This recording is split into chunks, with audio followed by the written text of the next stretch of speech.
Today, we're going to talk about a pretty amazing story of genetic problem solving. It's basically a rescue mission, but for plants. It's all about how scientists can fix one tiny single flaw in a plant that's otherwise perfect. A flaw that could mean the difference between a huge harvest and, well, total disaster. So, here's the big question, right? Imagine you've got this all-star crop. It tastes great, it grows like crazy, farmers love it, but it's got one fatal weakness, kind of like an Achilles heel. How in the world do you patch that one tiny hole in its genetic code without accidentally ruining everything else that makes it a champion? To get how this works, we need to meet the two main characters in this little genetic drama. First, you've got the popular champion plant that everyone loves. And then you have this unlikely hero, its tough, kind of rugged wild cousin. Okay, so on one side we have variety A, our superstar. It has basically 99% of all the genes we want. It's a huge hit. But its big flaw, and we're talking genetically here, little r, is that it's super susceptible to a nasty disease called rust, and this disease can wipe out an entire crop. Then you've got variety B, the wild savior.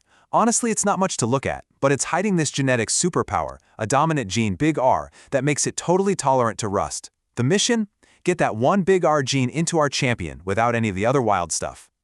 So the first move here is kind of a gamble. What breeders have to do is cross these two very different plants.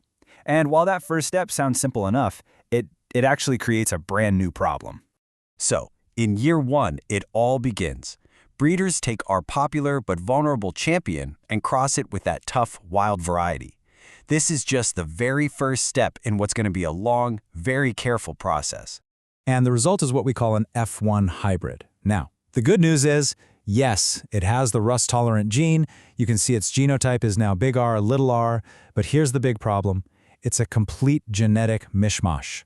Only half of its genes are from our amazing elite parent. So yeah, we got the rust tolerance, but we lost half of everything else that made the original plant so great. That's not a fix, that's just a different problem. And this brings us to the really clever part of the story. It's this elegant, super patient solution that's designed to get back our champion's identity. The whole process is called backcrossing, and it's all about taking that long road back to where we started, but better.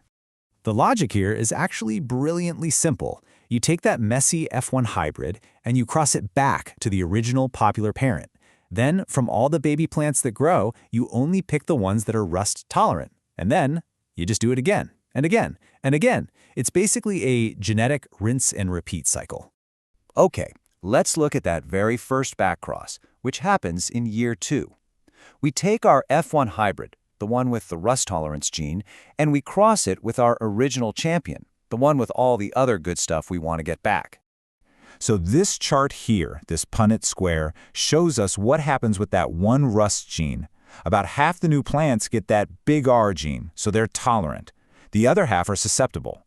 So what do the breeders do? They toss out the susceptible ones and only keep the good ones for the next round. But here's the really cool part that the chart doesn't show you. With just this one backcross, those tolerant plants have already recovered 75% of the original champion's genes. We are well on our way back. All right, so now we get to the fun part. Think of it like a training montage in a movie. With every year that passes and every new backcross, our plant gets closer and closer to its original, amazing self, all while holding on to that new superpower. In year 3, after the second backcross, we're already up to 87.5% of the original genes recovered. We're just systematically washing out all those unwanted wild traits. By year 4, look at that, we jumped to nearly 94%. With every single generation, this plant is starting to look and act more and more like the champion we started with. Year 5 gets us to almost 97%. You can just see how we're closing in on the goal with this kind of mathematical precision. It's awesome. And in year 6, we're over 98% there. At this point, the new plant is almost a perfect genetic twin of its popular parent. Almost. And then, finally, by year 7, after 6 rounds of this backcrossing, we've done it. We've hit our target, recovering over 99% of those amazing genes from variety A. So what's the big takeaway here? By year 8, the mission is a total success. We have a plant that is, for all practical purposes, our original champion. But now it's got this invisible shield. It's invincible to that rust disease that used to be its biggest threat. The flaw is officially fixed. But, all that work in the lab and the greenhouse, that's really only half the battle. Creating the perfect seed is one thing, but getting it into the hands of farmers is a whole other challenge. This new and improved plant now has to prove itself out in the real world. And this timeline just shows you the incredible amount of patience this takes. It's another 6 years of super tough testing. In year 9, they're picking out the absolute best of the best. Year 10, they're doing the first performance tests. For 2 more years after that, they're running huge trials in all sorts of different locations to make sure it grows well everywhere. And then finally, a full 14 years after that very first cross, the new super resilient seeds are ready for farmers. And that really brings us to a final, pretty cool thought. This whole 14-year journey was just to fix one single flaw. It kind of makes you wonder, doesn't it? What other superpowers, for things like drought tolerance, or heat resistance, or maybe even better nutrition, are just hiding out there in wild plants, waiting for their own rescue mission?